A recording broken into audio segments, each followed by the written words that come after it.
Chief justice supreme court of Pakistan justice Asif Saeed Khosa 20 دسمبر کو اپنی مدت ملازمت پوری کرنے کے بعد ریٹائر ہو گئے۔ اس دوران انہوں نے فل کورٹ سے خطاب بھی کیا، جس میں انہوں نے اپنی کارکردگی پر روشنی ڈالی اور آنے والے ناظرین کو یہ بتایا کہ کس طرح وہ عدلیہ میں اپنے فیصلوں کی وجہ سے اہم کردار ادا کر سکتے ہیں۔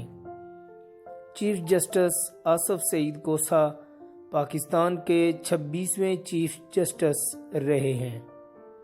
انہوں نے تقریباً 1 سالہ مدت کے دوران سپریم کورٹ میں کئی اصلاحات کی اور ان کی یہ اصلاحات آنے والے وقتوں میں پاکستان کے لیے انتہائی اہم کردار ادا کریں گی۔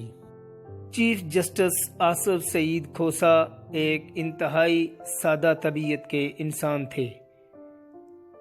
چیف جسٹس مقرر ہونے کے بعد انہوں نے صدر عارف علوی سے حلف لیا اور پاکستان کے 26ویں چیف جسٹس آف پاکستان بنے۔ اس دوران انہوں نے کبھی بھی از خود نوٹس نہیں لیا، جبکہ ان سے قبل آنے والے چیف جسٹس ہر چھوٹی بڑی بات پر از خود نوٹس لیتے رہے، جس کی وجہ سے عدلیہ اور اداروں میں کئی بار بہت سے مواقع ایسے آئے کہ ادارے اور عدلیہ آمنے سامنے رہے۔ انہوں نے مقدمات میں غیر ضروری التوا کی حوصلہ شکنی بھی کی۔ چیف جسٹس آصف سعید کھوسا نے جھوٹے گواہوں کے خلاف کریک ڈاؤن کا آغاز کیا۔ اس دوران انہوں نے اپنے ریمارک سے یہ بھی بتایا کہ کس طرح جھوٹے گواہ لوگوں کی زندگیوں پر برا اثر ڈالتے ہیں۔ چیف جسٹس آصف سعید کھوسا نے ملک بھر میں فوری انصاف کے لیے ای کورٹس بھی قائم کی۔ سپریم کورٹ کو دنیا کی پہلی ای کورٹ بنانے کا اعزاز بھی چیف جسٹس آصف سعید کھوسا کے سر جاتا ہے۔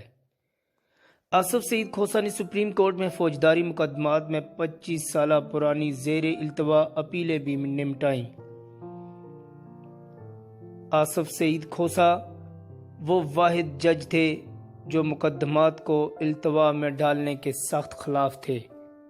انہوں نے اپنے ریمارک سے یہ ثابت بھی کیا اور کئی مواقع پر احکامات بھی جاری کیے۔ جسٹس آصف سعید کھوسا 21.5 سال میں 57,000 سے زائد مقدمات کے فیصلے کرنے والے پاکستان کے پہلے چیف جسٹس بھی بن چکے ہیں۔